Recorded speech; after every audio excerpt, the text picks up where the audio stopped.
misalkan kita lagi mandi besar gitu ya, kita udah beres nih ya, mandi besar.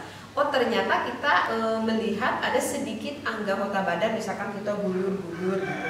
Tetapi ketika kita memegang, misalkan di sebelah sini gitu ya, karena tangan kita tertutup, kita memegang, oh kok sebelah sini masih kering gitu ya.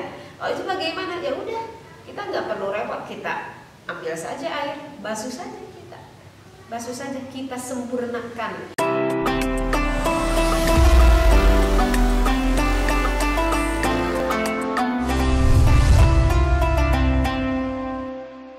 Assalamualaikum warahmatullahi wabarakatuh. Izin bertanya teh, apakah di dalam mandi besar juga harus tertib seperti dipartukan, harus tertib seperti di dalam wudhu? Sekian dan terima kasih. Assalamualaikum warahmatullahi wabarakatuh.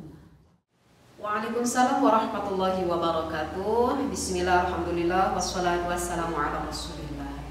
Apakah di dalam mandi besar itu sama seperti di dalam wudhu? Kalau di dalam wudhu kan kita harus tertib ya, fardu wudhu yang keenam itu harus tertib.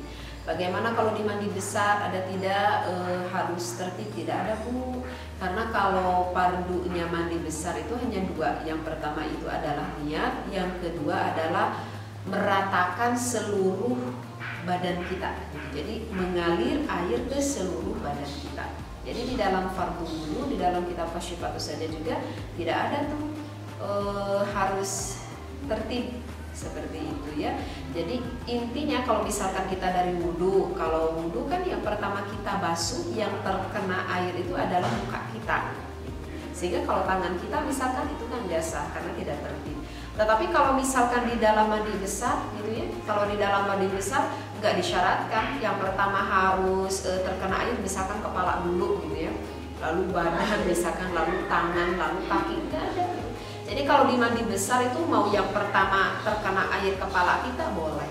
Kalau yang pertama kena air kaki kita boleh. Misalkan kalau kita mandi besar di kolam yang cukup besar gitu, kemudian yang pertama kena ke air itu adalah kaki kita, misalkan kemudian kita niat di sana, gak apa-apa gitu ya. Cuman kalau kita biasanya mandi besar karena kita posisinya juga di kamar mandi dengan air yang mengalirkan, ada pancuran ataupun pakai gayung gitu ya, otomatis yang pertama kena itu kan kepala kita gitu. Sehingga kita berniat menghilangkan hadas besarnya itu di kepala kita. Jadi sekali lagi nggak ada Bu kewajiban tertib di dalam mandi besar. Jadi mau apa yang pertama Ibu ingin terkena air, kemudian Ibu menyatukan niat dengan terkena air ke tubuh kita, ya itu udah jadi. Yang penting itu adalah walatra sadaya cai ngocor karena sadaya badan kurang. Jadi ratanya itu yang diwajibkan. Kan di dalam kitab Fathul Qorib di sini dikatakan andaikan seperti ini, iktasala an janabatin. Misalkan seseorang itu mandi besar dari jinabah misalkan. Suma rumatan, kemudian itu melihat ada sedikit di badannya itu lam yusim hal maaf, nggak terkena air, kafaru ghusluha faqat, maka ia cukup membasuh sedikit dari badannya yang terlupakan. Kenapa? Idla yajibu 'alal junubi tartibun, karena tertib itu tidak diwajibkan atas orang yang berjunub ataupun atas orang yang mau mandi besar. Jadi kalau misalkan di dalam keterangan Fathul Qorib ini dikatakan jika misalkan kita lagi mandi besar gitu ya, kita udah beres nih ya, mandi besar. Oh ternyata kita melihat ada sedikit anggota badan, misalkan kita gulur-gulur gitu. Tetapi ketika kita memegang, misalkan di sebelah sini gitu ya, karena tangan kita tertutup, kita memegang, oh kok sebelah sini masih kering gitu ya. Oh itu bagaimana? Ya udah, kita nggak perlu repot, kita ambil saja air, basuh saja kita sempurnakan mandi besar kita, karena tidak perlu ada yang tertib itu seperti itu ya.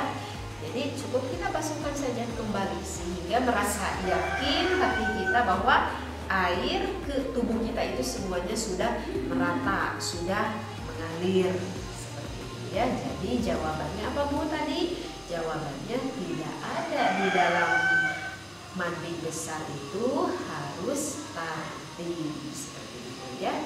Ini mudah. Wallahu a'lam, wabillahi taufiq wal hidayah. Wassalamualaikum warahmatullahi wabarakatuh.